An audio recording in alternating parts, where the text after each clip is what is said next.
Stalin uncle, what uncle, is very wrong uncle.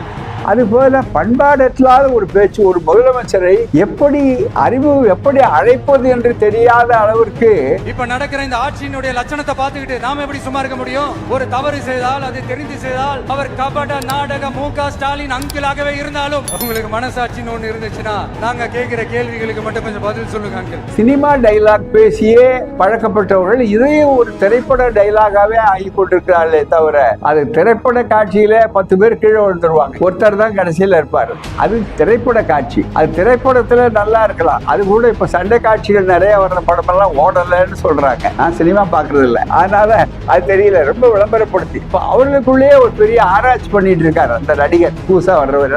பாவம் எம்ஜிஆர் இவங்க படுத்துற பாட்டை கண்டு நமக்கே பரிதாபமா இருக்கு. காரணம் என்னன்னா, ஒருத்தர் நான் கருப்பு எம்ஜிஆர் இருக்கிறாரு, இன்னொருத்தர் சிகப்பு எம்ஜிஆர் இருக்கிறாரு, இன்னொருத்தர் வெள்ளை எம்ஜிஆர் இருக்கிறாரு. மொத்தமே 7 கலர் என்பதான் இருக்கு.